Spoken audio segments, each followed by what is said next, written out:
மக்கள் எக்கேடு கெட்டு போனாலும் பரவாயில்லை, தன் குடும்பம் மட்டும் செழித்து வளர்ந்தால் போதும் என்ற நிலையிலே இருக்கின்ற முதலமைச்சர் இன்றைக்கு இந்த நாட்டை ஆண்டு கொண்டிருந்தார். திராவிட முன்னேற்ற கழகம் எப்பொழுது ஆட்சியிலே அமர்ந்ததோ அன்று முதல் இன்று வரை எங்கே பார்த்தாலும் கஞ்சா விற்பனை, போதைப் பொருள் விற்பனை, கள்ளச்சாராய விற்பனை, இப்படி தமிழகம் முழுவதும் சர்வசாதாரணமாக கிராமத்தில் இருந்து நகர வரை போதை நடமாட்டம் அதிகரித்து விட்டது.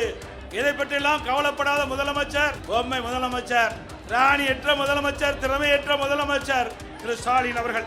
திராவிட முன்னேற்ற கழக கட்சியைச் சேர்ந்த ஒருவர் 2 வயது பச்சிளம் குழந்தையை பாலில் சீண்டல் ஆளாக்கி கொலை செய்யப்படுகின்ற நிகழ்வு இந்த ஆட்சியிலே தான் பார்க்கப்படுகிறது. நாட்டிலே பாதுகாப்பு கொடுக்கக்கூடிய ஒரு அரசாங்கம் அந்த ஆளுங்கட்சி சேர்ந்த எம்எல்ஏ மருத்துவமனையிலே இப்படிப்பட்ட கொடுமையான நிகழ்வு நடைபெற்று சொன்னால் இந்த ஆட்சி எப்படிப்பட்ட ஆட்சி என்பதை மக்கள் எண்ணி பார்க்க வேண்டும். இன்றைக்கு இவ்வளவு பிரச்சனைக்கு காரணம் சட்ட ஒழுங்கு நிரந்தர டிஜிபி நியமிக்கிறார். கிட்டத்தட்ட 9 மாத காலமாக நீதிமன்றம் குறிப்பிட்டு கூட இன்னும் தமிழகத்தில் ஒரு நிரந்தர சட்ட ஒழுங்கு டிஜிபியை நியமிக்க முடியாத ஒரு திராணற்ற அரசு விடியா திமுக அரசாங்கம் என்பதை நேரத்தில் தெரிவித்து இனியாவது பத்திரிகையாளர் ஊடக நண்பர்களும் தகுதியுமா செய்தி போடுங்க.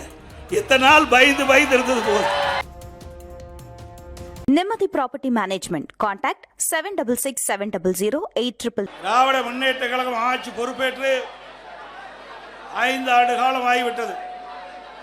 இந்த 5 ஆண்டு காலத்திலே தமிழக மக்கள் பட்ட துன்பங்கள் ஏராளம். இன்றைக்கு ஒவ்வொரு நாளும் மக்கள் படுகின்ற துன்பம் இந்த ஆட்சியாளர் அதை பற்றி கவலைப்படாமல் மக்கள் எக்கேடு கெட்டு போனாலும் பரவாயில்லை, தன் குடும்பம் மட்டும் செழித்து வளர்ந்தால் போதும் என்ற நிலையிலே இருக்கின்ற முதலமைச்சர் இன்றைக்கு இந்த நாட்டை ஆண்டு கொண்டிருந்தார். இன்றைக்கு மக்களுக்கு விடுவு காலம் பிறக்கின்ற காலம் வந்துவிட்டது. திராவிட முன்னேற்ற கழகம் எப்பொழுது ஆட்சியிலே அமர்ந்ததோ அன்று முதல் இன்று வரை எங்கே பார்த்தாலும் கஞ்சா விற்பனை, போதைப் பொருள் விற்பனை, கள்ளச்சாராய விற்பனை, இப்படி தமிழகம் முழுவதும் சர்வசாதாரணமாக கிராமத்தில் இருந்து நகர வரை போதை நடமாட்டம் அதிகரித்து விட்டது. போதைப் பொருள் விற்பனை ஜரூராக தமிழகத்திலே நடந்து கொண்டிருக்கின்றது. இதை பற்றியெல்லாம் கவலைப்படாத முதலமைச்சர், பொம்மை முதலமைச்சர், ராணியற்ற முதலமைச்சர், திறமையற்ற முதலமைச்சர் திரு ஸ்டாலின் அவர்கள். இன்றைய தினம் நம்முடைய குழந்தைகளை சிறப்பான கல்வி கிடைக்க வேண்டும் என்ற அடிப்படையிலே பள்ளிக்கு அனுப்புகிறோம், கல்லூரியிலே படிக்க வைக்கின்றோம். அவருடைய எதிர்காலம் சிறக்க வேண்டும் என்ற அடிப்படையிலே எவ்வளவு கஷ்டத்துக்கு இடையிலும் நாம் பெற்ற பிள்ளை எதிர்காலத்திலே சிறப்பாக வாழ வேண்டும் என்ற அடிப்படையிலே நாம் பள்ளிக்கும் கல்லூரிக்கும் அனுப்பி வைக்கின்றோம். ஆனால் இன்றைய ஆட்சியாளருடைய கொடுமையால் அந்த பள்ளி மாணவர்கள் கல்லூரிகள் அருகிலே கஞ்சா விற்பனையால் இன்றைக்கு அந்த மாணவர்கள் அதற்கு அடிமையாகி அவள் சீரழியக்கூடிய காட்சி தமிழகத்திலே பார்க்கப்படுகிறது.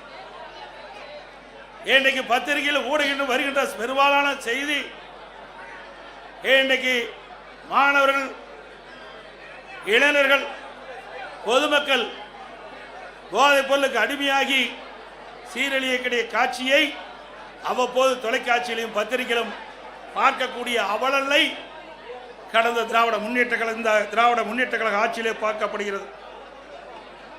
நெஞ்சையே பதற வைக்கின்ற சம்பவம் ஒன்று நடந்தது.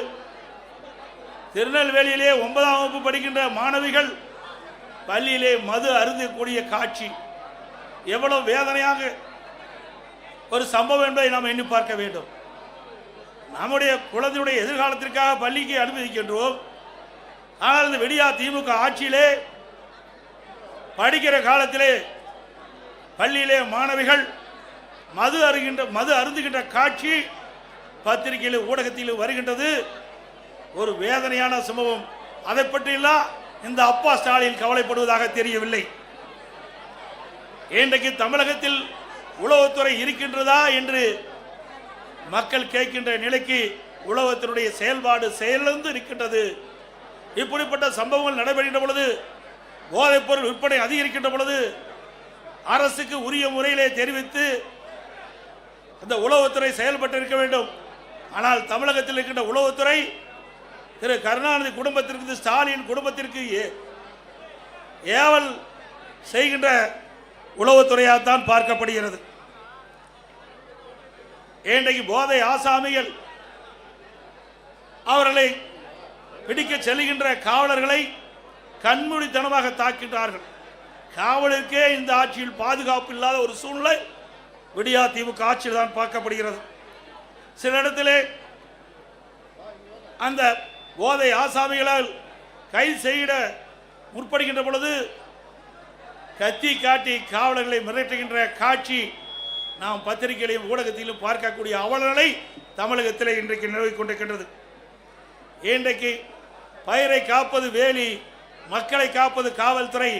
அந்த மக்களுக்கே பாதுகாப்பு இல்லாத ஒரு சூழ்நிலை தமிழகத்திலே நிலவிக் கொண்டிருக்கின்றது. அப்படிப்பட்ட அவல ஆட்சிதான் இன்றைக்கு தமிழகத்திலே நடந்து கொண்டிருக்கின்றது. இன்றைக்கு சென்னை மாநகரம் பட்டம் பகலிலே ஒரு அரசியல் கட்சி தலைவர் ஆம்ஸ்ட்ராங் வெட்டி படுகொலை செய்யப்படுகிறார். இன்று வரை உண்மையான குற்றவாளியை கண்டுபிடிக்க முடியவில்லை. அதே போல திராவிட முன்னேற்ற கழகத்திலே கூட்டணியில் அங்க வைக்கின்ற காங்கிரஸ் கட்சியினுடைய திருநெல்வேலி காங்கிரஸ் கட்சியுடைய மாவட்ட தலைவர் திரு ஜெயக்குமார் அவர்கள் வெட்டி சாக்கப்படுகிறார். அவர் எரித்து கொலை செய்யப்படுகிறார். அந்த கொலை குற்றவாளிகளும் இதுவரை கண்டுபிடிக்க முடியவில்லை. இன்றைக்கு ஒரு 15 நாட்களுக்கு முன்பு நாங்குநேரில் இருசக்கர வாகனத்தில் போதை ஆசாமிகள் சாலையிலே சென்று கொண்டிருந்தவர்களை வெட்டி சாக்கின்றார்கள். அதில் 2 பேர் படுகொலை செய்யப்படுகிறார். அதே போல சிவகங்கை மாவட்டம் அந்த பகுதியில் இருசக்கர வாகனத்தில் போதை ஆசாமிகள் சென்று கொண்டிருந்த பொழுது சாலை ஓரமாக நின்றவர்களை வெட்டி சாய்க்கப்படுகின்ற காட்சி இந்த ஆட்சியிலே பார்க்கப்படுகிறது. இந்த ஆட்சியிலே பாலியல் வன்கொடுமை நடக்காத நாளே இல்லை. இன்றைக்கு கிருஷ்ணகிரியில் 2 வயது குழந்தையை கூட விட்டு வைக்கலை. திராவிட முன்னேற்ற கழக கட்சியை சேர்ந்த ஒருவர் 2 வயது பச்சிளம் குழந்தையை பாலியல் சீண்டல் ஆளாக்கி கொலை செய்யப்படுகின்ற நிகழ்வு இந்த ஆட்சியிலே தான் பார்க்கப்படுகிறது. நாமக்கல் மாவட்டம் குமராபாளையத்தில் வீதியிலே விளையாடி கொண்டிருந்த 9 வயது சிறுமியை ஒரு காம கொடுகிறன் அந்த சிறுமியை அழைத்து சென்று பாலியல் வன்கொடுமை செய்யப்பட்ட காட்சி தொலைக்காட்சியிலே நாம் பார்த்தோம். இதையெல்லாம் எந்த அளவுக்கு இந்த ஆட்சியிலே கொடுமை நடந்து கொண்டிருக்கின்றதை நாம் எண்ணி பார்க்க வேண்டும். இன்றைக்கு மதுராந்தகம் அருகிலே இருசக்கர வாகனத்திலே சென்று கொண்டிருந்த ஒரு பெண்மணியை சில பேர் கடத்தி சென்று பாலியல் வன்கொடுமை செய்கின்ற நிகழ்வு இந்த ஆட்சியிலே தான் பார்க்கப்படுகிறது. அண்மையிலே 3 நாட்களுக்கு முன்பு தூத்துக்குடி மாவட்டம் விளாத்திக்குளம் பகுதியிலே பள்ளியிலே படிக்கின்ற மாணவி, அந்த மாணவியை கடத்தி சென்று பாலியல் வன்கொடுமை செய்து கொலை செய்கின்ற ஒரு துர்ப்பாக்கியமான ஆட்சி இந்த ஆட்சியிலே பார்க்கப்படுகிறது. அந்த உடலை வாங்க 3 நாட்கள் அந்த சம்பந்தப்பட்ட பெற்றோர்களுடைய உறவினர்கள் சாலையிலே மறியல் செய்த காட்சி நாம் தொலைக்காட்சியிலே பார்த்தோம். அதே போல அண்ணா நகரிலே ஒரு சிறுமி பாலியல் சீண்டலுக்கு ஆளாக்கப்பட்டு நீதிமன்றம் மாநில காவல்துறை விசாரிக்கப்பட்டால் நியாயம் கிடைக்காது என்று சிபிஐ விசாரிக்க வேண்டும் என்று தீர்ப்பளிக்கப்பட்டது. அதை எதிர்த்து வெக்கங்கட்ட அரசு உச்சநீதிமன்றத்தில் மேல்முறையீடு செய்கிறது. அப்படி என்றால் கொலை குற்றவாளிகளை இந்த அரசு எப்படி பாதுகாக்குது என்பதை நாம் எண்ணி பார்க்க வேண்டும். அதே போல கள்ளக்குறிச்சியிலே கள்ளச்சாராய் அருந்தி சுமார் 68 பேர் மரணம் அடைந்தார்கள். அதற்கு ஆளுங்கட்சி சேர்ந்தவர்கள் துணை நின்ற காரணத்தினாலே ஆளுங்கட்சியில் இருக்கின்ற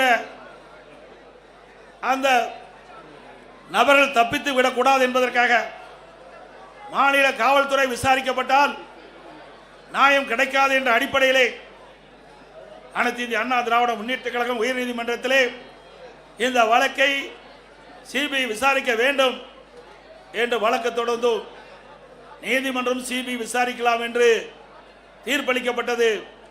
ஆனால் இந்த விடியா திமுக அரசு உச்ச நீதிமன்றத்திலே மேல்முறையீடு செய்தது. இதிலிருந்து நாம் பார்க்க வேண்டும், குற்றவாளிகளுக்கு துணை நிற்கின்ற அரசாங்கமாக திரு ஸ்டாலின் அரசு செயல்பட்டது என்பதை நிரூபணமாயிருக்கின்றது. அதேபோல அண்ணா பல்கலைக்கழகத்திலே மாணவி பாலியல் சீண்டலுக்கு ஆளாக்கப்படுகிறார். அதிலே ஒரு அமைச்சர் திமுக கட்சி சேர்ந்தவர்கள் எல்லாம் ஈடுபட்டிருக்கின்றார்கள். ஆனால் அந்த வழக்கு நீத்து போகின்ற அளவுக்கு இன்றைய நிலைமை இருக்கின்றது. மீண்டும் அண்ணா திமுக ஆட்சி மலரும், இதை தூசி தட்டி எடுக்கப்பட்டு உண்மை குற்றவாளிகளை சட்டத்தின் முன் நிறுத்தப்படுவார்கள். அதே போல இன்றைய ஆட்சியாளர்களை தினந்தோறும் கனிம வளங்கள் கொள்ளையடிக்கப்படுகின்றன. இன்றைக்கு கரூரிலே ரவுடிகளை வைத்து ஒரு நாள் ஒன்றுக்கு 3000 லாரிகளில் மணல் அள்ளப்படுகின்றது. தினந்தோறும் 1.5 கோடி ரூபாய்க்கு கனிம வளங்கள் கொள்ளை போகின்றன. பகிரங்கமாக மணல் கடத்தப்படுகிறது. நம்முடைய முன்னாள் அமைச்சர் அருமை சகோதரன் விஜயபாஸ் அவர்கள் காவல் நிலையத்தில் புகார் கொடுக்கின்றார். அங்கிருக்கின்ற மாவட்ட ஆட்சித்தளத்திலே புகார் கொடுக்கின்றார். சம்பந்தப்பட்ட துறை அதிகாரத்திலே புகார் கொடுக்கின்றார். எந்த புகாரும் அவர் எடுத்துக்கொள்ளப்படவில்லை. அதிகாரியுடைய துணை கொண்டு இதுவரை மணல் கொள்ளை சர்வசாதாரணம் நடந்து கொண்டிருக்கிறது. அங்கே ஒரு திமுக முன்னாள் அமைச்சர் முழுமையாக இந்த கனிம வள கொள்ளையிலே ஈடுபட்டிருக்கின்றார். ஆக இப்பொழுது இருக்கின்ற அதிகாரிகள் அத்தனை பேரும் இந்த கனிம வள கொள்ளைக்கு துணை வகிக்கின்றார்கள். அனைத்து இந்திய அண்ணா திராவிட முன்னேற்ற கழக அரசு உங்களுடைய மகத்தான ஆதரவிலே ஆட்சி அமைந்தவுடனே இந்த கனிம வள கொள்ளையிலே யாரெல்லாம் ஈடுபட்டார்கள், யாரெல்லாம் இதற்கு துணை நின்றார்கள், அவர்கள் மீதெல்லாம் சட்ட ரீதியாக நடவடிக்கை எடுக்கப்படும் என்பதை நேரத்தில் தெரிவித்துக் கொள்கின்றேன். இன்றைக்கு நாம் பார்ப்பதெல்லாம் நாம் வைத்திருக்கின்ற பணத்தை திருடுவார்கள், இல்லது வீட்டிலே திருடர்கள் பூந்து நகையை திருடுவார்கள். ஆனால் இன்றைக்கு விடியா திமுக ஆட்சியிலே உடல் உறுப்புகளை திருடுகின்ற ஒரே ஆட்சி இந்த ஆட்சியிலே தான் பார்க்கப்படுகிறது. சிந்தித்து பாருங்கள். நாமக்கல் மாவட்டம் அந்த பகுதியிலே வறுமையின் காரணமாக ஏழைகள் அவருடைய உடல் உறுப்பு கிட்னியை முறைகேடாக இன்றைக்கு திமுக கட்சி சேர்ந்த எம்எல்ஏ மருத்துவமனையிலே அழைத்து சென்று முறைகேடாக அவருடைய கிட்னியை இன்றைக்கு திருடியிருக்க என்று சொன்னால் இந்த ஆட்சி எப்படிப்பட்ட ஆட்சி என்பதை எண்ணி பார்க்க வேண்டும். அது மட்டுமல்ல, இது கண்டுபிடித்ததும் திராவிட முன்னேற்ற கழகம் தான். இதற்கு ஒரு குழு போட்டதும் திராவிட முன்னேற்ற கழகம் தான். ஆக இதையெல்லாம் கண்டுபிடித்த பிறகு சட்ட ரீதியாக இந்த மருத்துவமனை மீது எந்த நடவடிக்கை எடுக்கப்படவில்லை. ஆக அதிமுக ஆட்சி மலர்ந்தவுடன் இந்த கிட்னி முறைகேட்டில் ஈடுபட்ட அந்த மருத்துவமனை சம்பந்தப்பட்டவர்கள் மீது சட்ட ரீதியாக அதிமுக அரசு நடவடிக்கை எடுக்கப்படும். இது எவ்வளவு கொடுமையானது! நாட்டிலே பாதுகாப்பு கொடுக்கக்கூடிய ஒரு அரசாங்கம் அந்த ஆளுங்கட்சி சேர்ந்த எம்எல்ஏ மருத்துவமனையிலே இப்படிப்பட்ட கொடுமையான நிகழ்வு நடைபெற்று சொன்னால் இந்த ஆட்சி எப்படிப்பட்ட ஆட்சி என்பதை மக்கள் எண்ணி பார்க்க வேண்டும். அமைச்சரவையில் இடம்பெற்றிருக்கின்ற ஒரு துறை நகர்ப்புற வளர்ச்சித்துறை, குடிநீர் வழங்கத்துறை. அந்த துறையிலே அமலாக்கத்துறை இன்றைக்கு ஆய்வு செய்யப்பட்டு சோதனையிடப்பட்டு அந்த சோதனையிலே கிடைக்கப்பட்ட ஆதாரத்தின் அடிப்படையிலே இவர்கள் மீது நடவடிக்கை எடுக்க வேண்டும் என்று அரசுக்கு காவல்துறை, உயர்ந்த காவல்துறைக்கு அறிக்கை அனுப்பப்படுகிறது. 3 முறை அறிக்கை அனுப்பப்பட்டது அமலாக்கத்துறையின் மூலமாக. இதுவரை நடவடிக்கை எடுக்கப்படவில்லை. இன்றைக்கு இந்த துறையைச் சேர்ந்த அமைச்சர்கள், இந்த துறையைச் சேர்ந்த அதிகாரிகள் மீது இன்றைக்கு அந்த அமலாக்கத்துறை ஆதாரத்தோடு கண்டுபிடிக்கப்பட்ட அறிக்கையின் அடிப்படையிலே அங்கே முதல் தகவல் அறிக்கை பதிவு செய்யப்பட வேண்டும். ஆனால் இதுவரை செயல்படவில்லை. உடனடியாக அனைத்து இந்திய அண்ணா திராவிட முன்னேற்ற கழக கட்சி உயர்நீதிமன்றத்தில் வழக்கு தொடரப்பட்டு நீதி அரசர் இன்றைக்கு அமலாக்கத்துறை ஆதாரத்தோடு கண்டுபிடிக்கப்பட்டிருக்கிறது. அந்த ஆதாரத்தின் அடிப்படையிலே அரசு இன்றைக்கு எஃப்ஐஆர் போட வேண்டும் என்று தீர்ப்பு வழங்கப்பட்டது. இதுவரை அந்த உயர்நீதிமன்ற தீர்ப்பை கூட அமுல்படுத்தாமல் புறக்கணிக்கின்ற அரசு திரு ஸ்டாலின் தலைமையில் இருக்கின்ற அரசாங்கம் என்பதை நேரத்தில் நினைவு கொள்ள வேண்டும். அது மட்டுமல்ல, இன்றைக்கு எங்கே பார்த்தாலும் இன்றைக்கு டாஸ்மாக் கொள்ளை, இன்றைக்கு தமிழகம் முழுவதும் 6000க்கு மேற்பட்ட மதுக்கடைகள் இருக்கின்றன. அந்த மதுக்கடையிலே சுமார் ஒரு நாளைக்கு 1.5 கோடி பாட்டில் விற்பனை ஆகின்றது. டாஸ்மாக் கடையிலே ஒரு பாட்டிலுக்கு 10 ரூபாய் என்று விலை நிர்ணயிக்கப்படுகின்ற பொழுது ஒரு நாளைக்கு 1.5 கோடி பாட்டில் டாஸ்மாக் கடையிலே விற்பனை மூலமாக ஒரு நாளைக்கு 15 கோடி ரூபாய் இந்த டாஸ்மாக் நிறுவனத்தின் மூலமாக முறையீடாக கொள்ளையடிக்கின்ற அரசு. இந்த அரசு ஒரு மாதத்திற்கு 450 கோடி, வருடத்திற்கு 5400 கோடி, இந்த 5 ஆண்டு காலத்தில் சுமார் 24,000 கோடி இந்த டாஸ்மாக் பாட்டில் விற்பனையில் மட்டும் முறையீடாக நடைபெற்ற பணம் கொள்ளையடிக்கப்பட்டுகின்றது. அதோட இன்றைக்கு இந்த ஆட்சி பொறுப்பேற்ற பிறகு எல்லா பொருளும் விலை உயர்ந்து விட்டது. உணவுப் பொருட்கள் விண்ணை முட்டுகின்ற அளவுக்கு விலை உயர்ந்து விட்டது. இந்த ஆட்சியிலே மக்களுக்கு வேலை வாய்ப்பு கிடையாது. ஒரு பக்கம் வேலை வாய்ப்பு இல்லை, வருமானம் இல்லை குடும்பத்திற்கு, மறுபக்கம் விலைவாசி உயர்வு. அரிசி விலை உயர்ந்து விட்டது, எண்ணெய் விலை உயர்ந்து விட்டது, பருப்பு விலை உயர்ந்து விட்டது, இன்றைக்கு மளிகை சாமானுடைய பொருள் உயர்ந்து விட்டது 40%. ஆக மக்கள் குடும்பம் நடத்துவதற்கு கடினமான சூழ்நிலை தத்தளித்துக் கொண்டிருக்கின்ற நிலை இந்த ஆட்சியிலே பார்க்கப்படுகிறது. அதையெல்லாம் குறைப்பதற்கு இந்த அரசாங்கத்திலே போதிய கவனம் செலுத்தவில்லை. ஆனால் இன்றைய முதலமைச்சர் ஆளுகின்ற ஆட்சி இருக்கின்ற வரை அவர் போட்டோ ஷூட், தினந்தோறும் காலையிலே போட்டோ ஷூட் எடுப்பார், மாலையிலே பத்திரிகையில் ஊடகத்தில் வரும். அதுதான் இந்த 5 ஆண்டு காலத்தினுடைய இந்த விடியா திமுக ஆட்சியுடைய சாதனை என்பதை நாட்டு மக்கள் அறிவார்கள். இந்த ஆட்சி பொறுப்பேற்ற பிறகு மின் கட்டணம் பல மடங்கு உயர்ந்து விட்டது. சென்னை மாநகர மக்கள் எண்ணி பார்க்க வேண்டும். அனைத்து இந்திய அண்ணா திராவிட முன்னேற்ற கழக ஆட்சியில் இருந்த மின் கட்டணத்தை விட திராவிட முன்னேற்ற கழகம் ஆட்சிக்கு வருவது பன்மடங்கு மின் கட்டணத்தை அதிகரித்திருக்கின்றது. அண்ணா திமுக ஆட்சியிலே 1000 ரூபாய் மின் கட்டணம் செலுத்துவோர் என்றால் இப்பொழுது 2500 ரூபாய் மின் கட்டணம் செலுத்த வேண்டிய சூழ்நிலை ஏற்பட்டிருக்கிறது. சுமார் 67% மின் கட்டண உயர்வு. கடைகளுக்கு பீக் ஹவரில் டபுள் சார்ஜ் மின் கட்டண உயர்வு. ஆண்டுக்கு 5% மின் கட்டண உயர்வு என்று அறிவிக்கப்பட்டு இந்த அரசு மக்களை வாட்டி வதைக்கின்றது. அதே போல வீட்டு வரி 100% உயர்த்தப்பட்டு விட்டது. இன்றைக்கு 1000 ரூபாய் வீட்டு வரி செலுத்துகின்றவள் இன்றைக்கு 2000 ரூபாய் வீட்டு வரி செலுத்த வேண்டும் மாநகர பகுதியிலே. அதோட கடைக்கு அண்ணா திமுக ஆட்சியிலே 1000 ரூபாய் நீங்கள் கடை வரி செலுத்த வேண்டும் இருந்தால் இப்பொழுது 2500 ரூபாய் கடைக்கு வரி செலுத்த வேண்டும். அது மட்டும் இல்லாமல் ஆண்டுக்கு 6% இந்த வரிகள் உயர்த்தப்படுகின்றன. இதனால் மக்கள் மீது மிகப்பெரிய வரி சுமையை சுமத்திய அரசாங்கம் திரு ஸ்டாலின் அரசாங்கம் என்பதை நேரத்தில் தெரிவிக்க விரும்புகின்றேன். அதே போல கட்டிடம் கட்டுகின்ற அனுமதி கிட்டத்தட்ட பன்மடங்கு உயர்த்தப்பட்டுகின்றது, 2 மடங்கு உயர்த்தப்பட்டுகின்றது.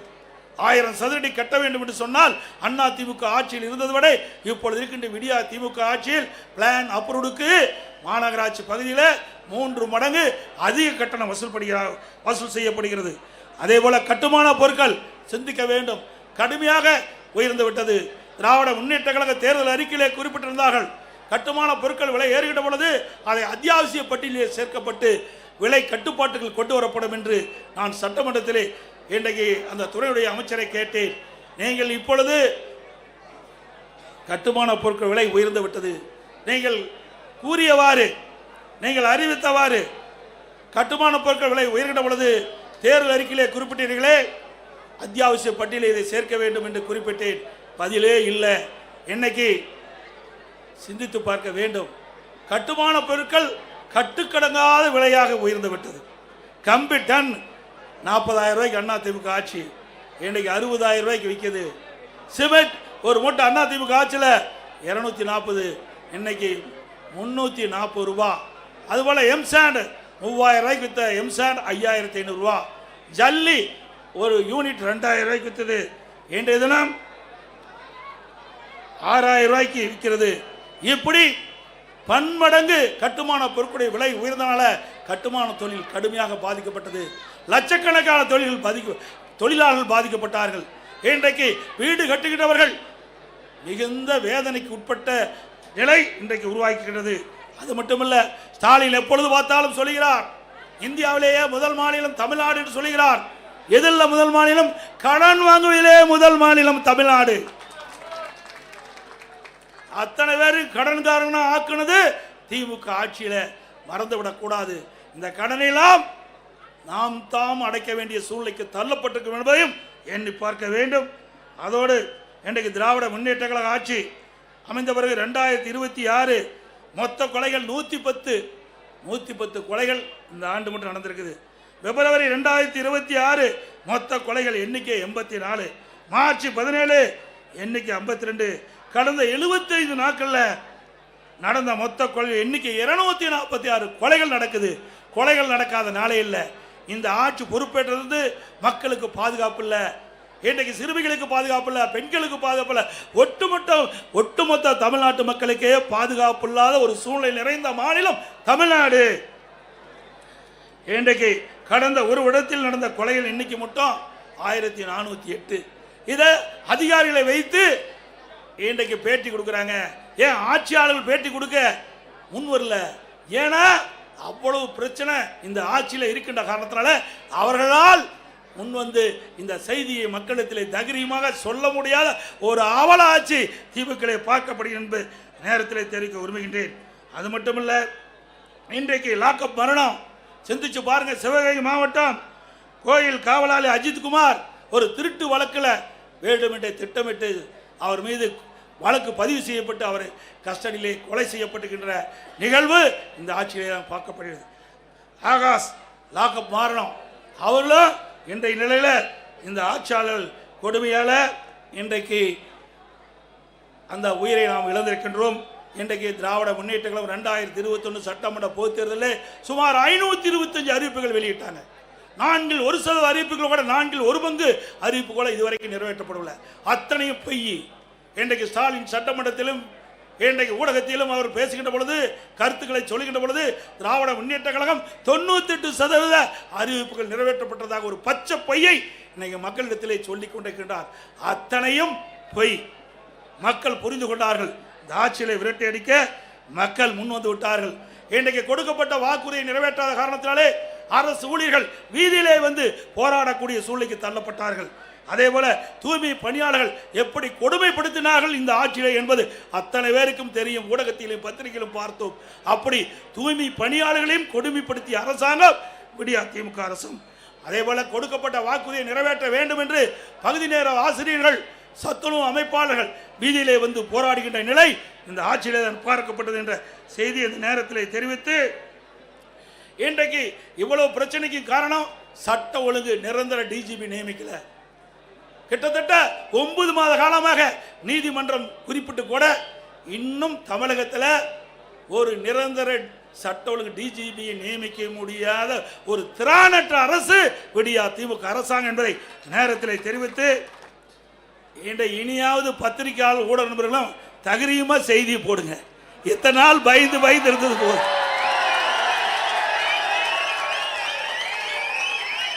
நான் சொல்லுவது அத்தனையும்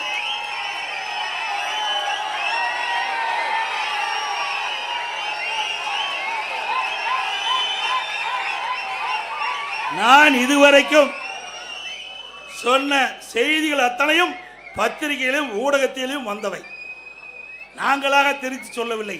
ஆகவே இந்த உண்மை செய்திகள் எல்லாம் நாட்டு மக்களுக்கு கொண்டு போய் சேர்க்க வேண்டிய கடமை ஊடக நண்பர்களுக்கும் பத்திரிகைகளுக்கும் இருக்கின்ற என்பதை உணர்ந்து நடுநிலையோடு செயல்பட்டு நாட்டு மக்களை பாதுகாப்பதற்கு நீங்கள் அத்தனை பேரும் ஊடக நண்பர்களும் பத்திரிகைகளும் துணை நிற்க வேண்டும் என்று அன்போடு உங்களை கேட்டுக்கொள்கின்றேன்.